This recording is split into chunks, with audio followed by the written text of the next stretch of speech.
presented here at 1 Million Cups early last year, and really enjoyed the experience, and really made so many great connections. It really opened up a lot of doors for me to connect with people in the Mankato area.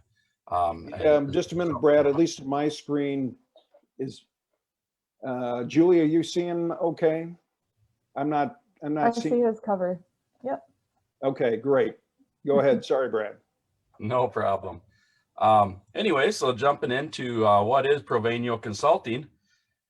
Start the slideshow here. When you think about people working in the workforce, whether that's yourself, if you have family members such as a spouse or children, siblings, anybody in your family that works in industry and manufacturing, trucking companies, out on the roadways and stuff like that. In the United States annually, we have about 5,000 fatalities. So that's parents, siblings, children that aren't going home to their families at the end of the day after they have a bad accident at the workplace. And those accidents cost our economy approximately $170 billion. And that's out of that $170 billion. If somebody goes to a doctor, the ER, seeks medical treatment for an injury, that's going to cost on average about $41,000. And so that, in addition to all the quality of life, and that's just people's lives, there's also that dollar and cents factor to it that costs us a lot. On average, in the United States, there's 103 million lost days. So that's somebody that they hurt their back or they have an injury, and the doctor says stay home, don't go to work that day. So that's 103 million shifts that companies have to find a way to cover. Sometimes people aren't getting paid for that time, so that's lost wages and lost quality of life on their side. So it really affects everybody. Workplace safety does. So what is Provenio Consulting?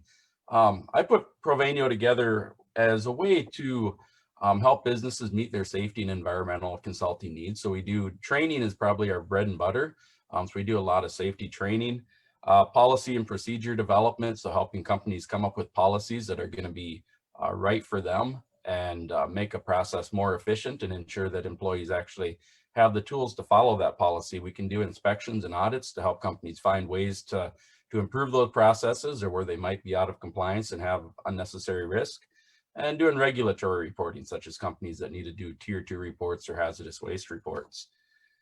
Quick introduction to a few of our consultants that we have. Tim Harvest, he does probably the most training after I do.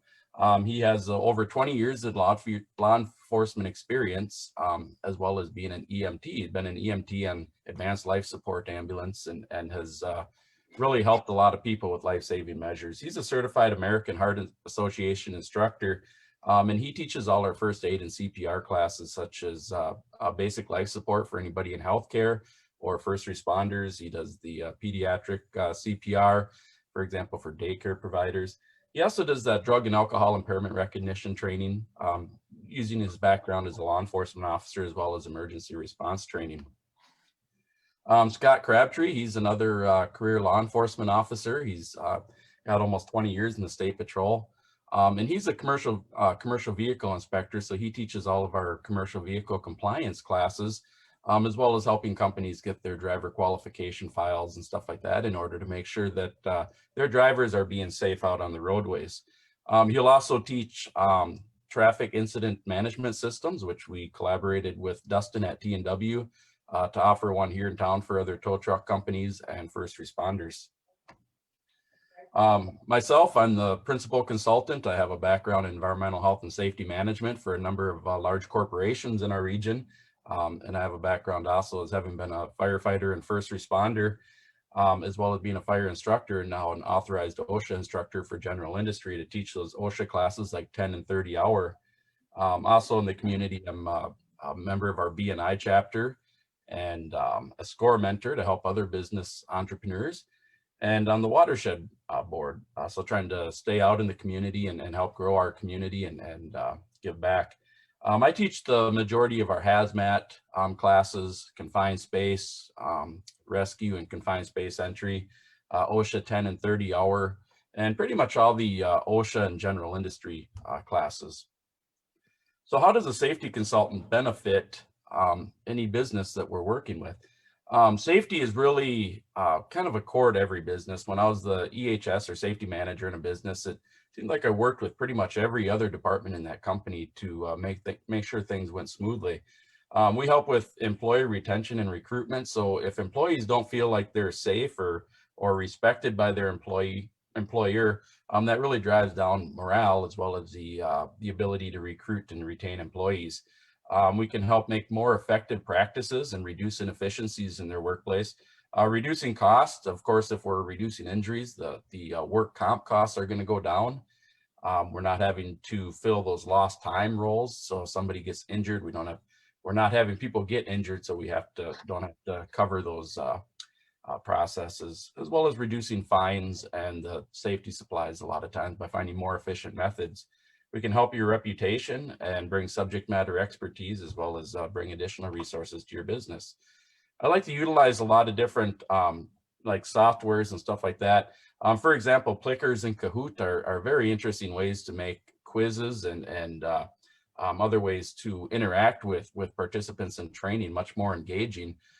Nobody likes to take quizzes and do stuff like that. It seems like when you're doing a training, we have to document how well people learned what was in that class. And Plickers and Kahoot really bring an interesting way to enhance that engagement. We also use things like ThingLink and different software to make that training more engaging and interesting. So here's some quick pictures of some of the trainings that we do. Some of the hazmat training, for example, training employees to wear SCBAs and hazmat suits, ergonomic training, CPR and first aid, and fire extinguisher, and lots of other hands-on training that we can do. I got a long list here. I'm not really going to read everything off here, but just gives you an idea of what we go into businesses and teach. And like I said, training is probably our bread and butter, but we do a lot more than just training. We can go anywhere in the U.S. I've traveled, for example, Milwaukee. I've worked for clients in California and Florida. As far as industries, manufacturing is our main client, but just about anybody in industry, trucking companies, agricultural, first responder, nonprofits. We've taught first aid and CPR, for example, for 4-H, as well as for Cub Scouts. And the person that we're looking to talk to in a business would be a safety manager or environmental health and safety manager, HR manager, plant facility manager, or the business owner.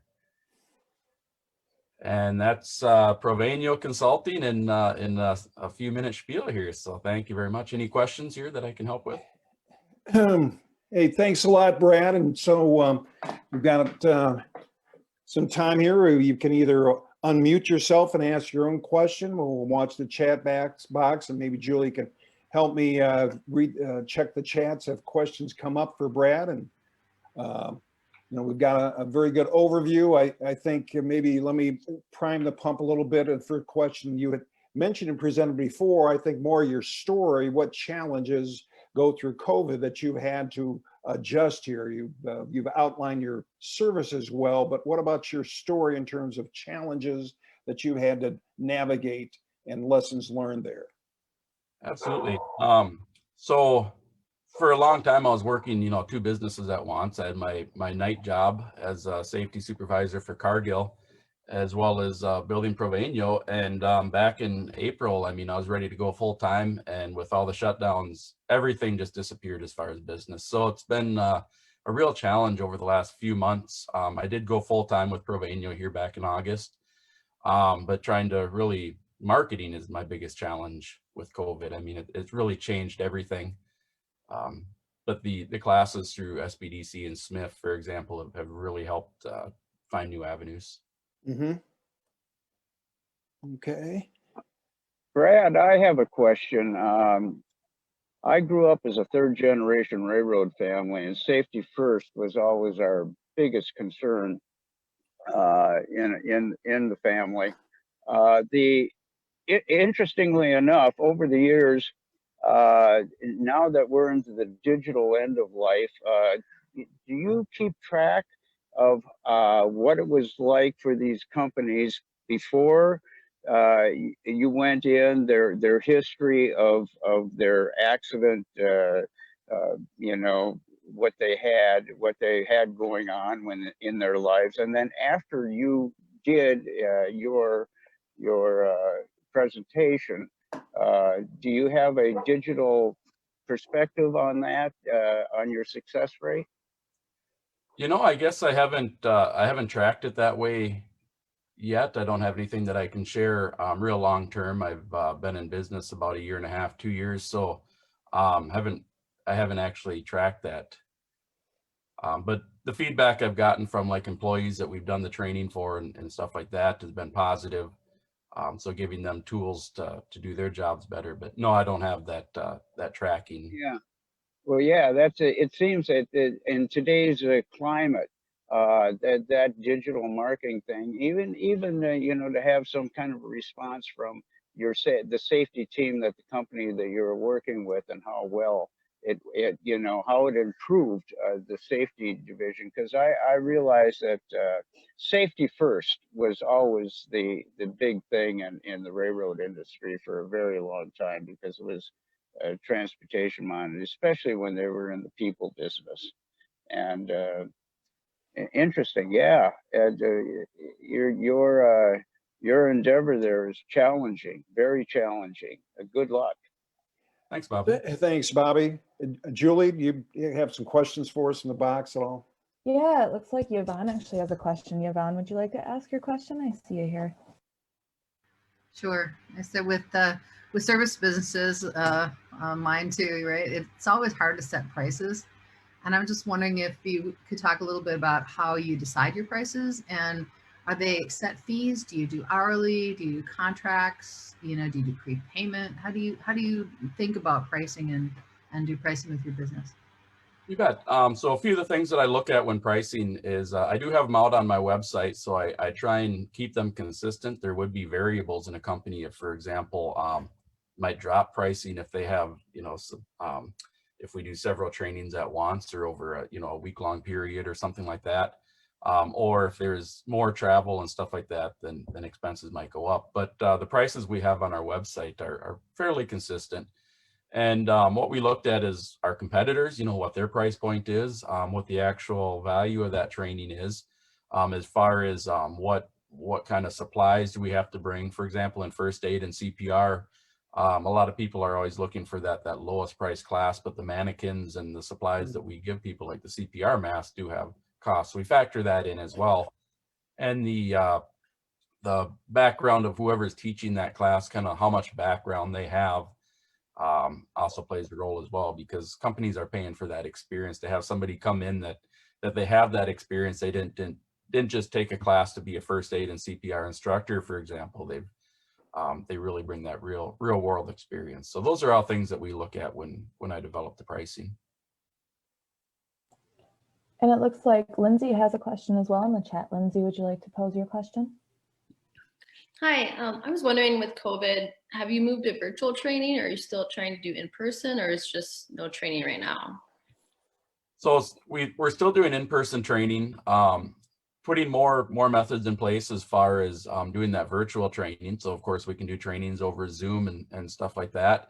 I've gotten pretty proficient on Zoom. Have done a lot of meetings and stuff this way. But so yeah, we're looking at putting in a LMS, or learning management system, as well as other ways to help companies with those virtual learning opportunities. Are you getting like a lot of requests for it, or are you kind of more proactively trying to look into it? I haven't yet. I think a lot of businesses are just kind of putting off that training until they can't put it off anymore. But we do have that capability to do that online training. That's awesome. That's so important during this time. People can't always go to a training. It looks like David D from the SBDC has a question. David, would you like to unmute and pose your question? Thank you.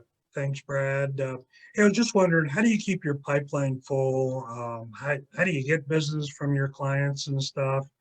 How do you make that work? You bet. So I think word of mouth has been a pretty big player for us. I mean, a lot of my clients now are just business connections I've had even prior to starting a business. A good website. We have a great website that has, we actually built a new website recently to put more focus on that SEO. So like the clients I've talked about in, for example, Florida and California, found us through our website. So that having a good SEO system on your website is pretty important for what we do. A lot of engagement on social media, so LinkedIn and YouTube and Facebook has been one of our strategies. So I think that's kind of the main ways, but word of mouth is really the most powerful for us. All right, thank you. Thank you. And Wendell from SCORE, would you like to ask your question, Wendell? Yeah, I don't know if this is within your scope of work, but I served on a board for the child abuse prevention in Owatonna for a number of years. And one of the services that we provide is child abuse recognition training for dentists and other medical providers. Is that something that is within your scope or not necessarily? I'm sorry, what did you say for recognition training? What kind? Child abuse. Oh, no, that's kind of not really in the scope of what we do. I think maybe in the future that might be something we could offer if you have a specific need. We can, because we do have, you know, law enforcement and EMS that we work with, a potential there. So we could certainly talk about it. Okay, yeah, thank you. Interesting idea to pair up with what you currently offer. Yvonne looks like she has another question. Yvonne, would you like to ask that? Have you done or thought about doing a video series that a business could pay for to access and then show to employees as they onboard? I went in the early days of my business, I had more turnover than I do now. And as IT people would kind of come and go, I'd have to train them over and over again. So I was just wondering about that. Yep, and that's like an LMS that I'm looking at ways to put an LMS into place so that I can offer that that type of service to business. It is, you know, there's a lot of cost to getting that system put into place and getting some of that content created. But yes, that is something that I'm working towards. Thank you.